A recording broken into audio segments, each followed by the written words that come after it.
Alam mo, finding, yung video na to na gagawin natin ay kung ikaw ay isang OFW. Ang video na to ay para sa iyo. Kung ano ikaw ay uuwi ng Pilipinas, so natapos na yung contract mo dito bilang isang OFW sa abroad, eh kahit saan ka mang lupalop ng mundo nagtatrabaho at gusto mo nang umuwi ng Pilipinas, ano yung kailangan mong gawin? So tayo mga OFWs, ang ginagawa natin pag uuwi tayo ng Pilipinas, ang kailangan lang natin ready pag uuwi tayo at ipapakita natin sa mga border or sa mga immigration ay kailangan natin ipakita yung ating passport.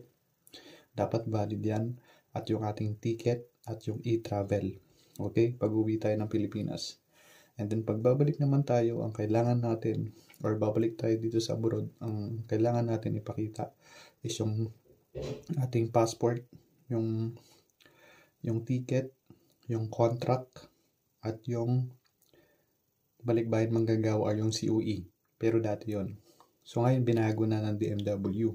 Ang kailangan natin is yung travel pass. So yung travel pass ay makukuha yan doon sa online or sa isang app na tinatawag na eGov.ph.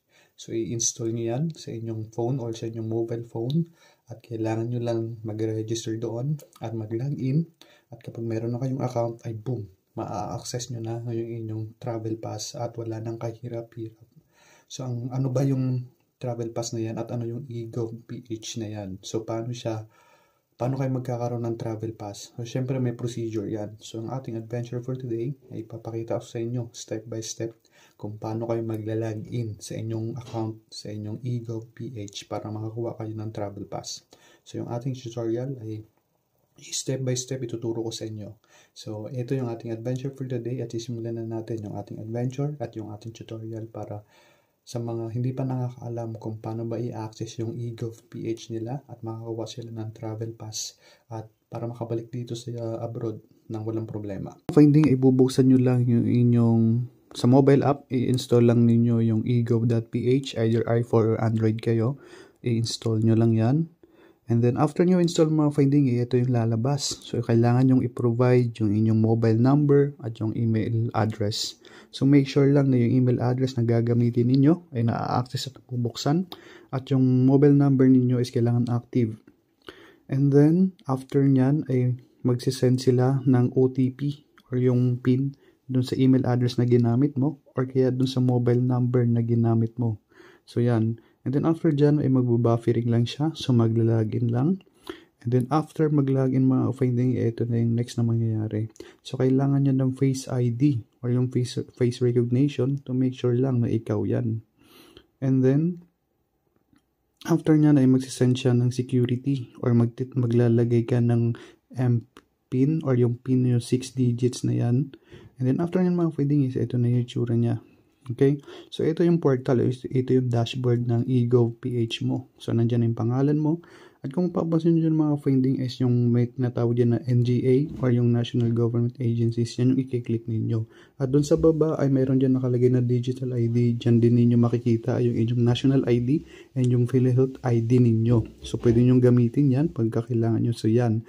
Nandyan sa digital ID ninyo, yung national ID and yung PhilHealth nyo.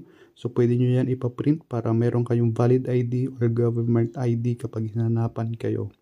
So, napakadali mga finding ng app na to. So, very accessible talaga siya para sa ating mga OFWs. And then, next mga finding ay ito na.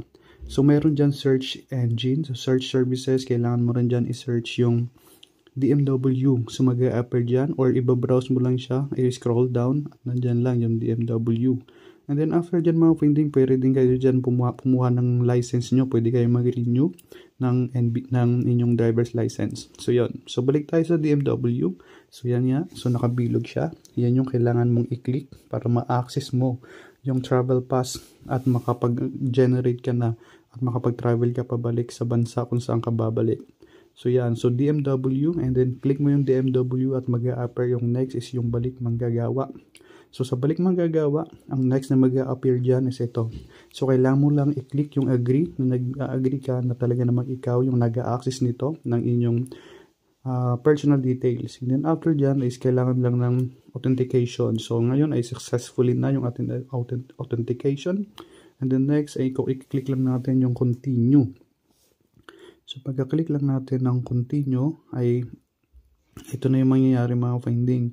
So after natin i-click yung continue ay ito na yung next. So yan, so mag-a-appear dyan is yung travel pass ninyo. And then yan, so after yan ay i-click lang ninyo at mag-a-appear na dyan yung inyong travel pass. So may mag-a-appear dyan na QR code. So pwede nyo yan siya i-screenshot or to make sure pwede nyo siyang i-print para kung sakaling hanapin sa immigration ay may papakita kayo at hindi kayo magka-problema. So either meron kayong digital na copy sa phone or meron kayong photocopy para hindi kayo mahirapan pagdating doon sa immigration at hindi kayo mahirapan sa pag-alis.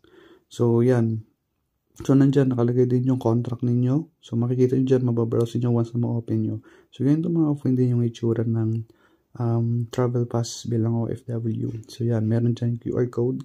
So i-scan lang nila dyan yung QR code mo and then i-validate nila kung talagang hindi siya peke or legit yung pinapakita ninyong travel pass para hindi kayo mahirapan. So sa travel pass mga kapinding, yung isa sa mga kalakip nito para makaalis kayo is kailangan nyo dito yung passport, yung inyong ticket syempre, at yung kontrata ninyo sa inyong employer, and of course yung travel pass or yung dating OEC na pinapakita natin bilang mga OFWs. So yung OEC na yun, hindi na yun, mawi-wave na yun kasi meron na tayong travel pass na ipapakita. So yun. So yun ang mga finding at sana ay nagets po ninyo yung ating tutorial for today. So yun yung mga findings, sana yung nagets ninyo yung ating adventure para dun sa mga gustong kumuha ng travel pass pabalik dito sa abroad.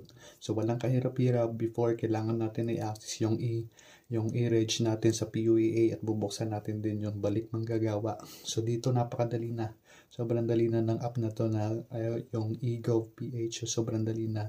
So once na may account ka na dyan, ma-access mo na yung inyong travel pass. So sundan lang ninyo yung step by step na pinakita ko sa inyo kanina sa video at hindi kayo maliligaw at hindi kayo magka-problema. So yun lang mga finding at sana i-gets ninyo yung ating adventure for today at samahan nyo ulit ako sa aking next adventure dito sa mundo. Bye mga finding!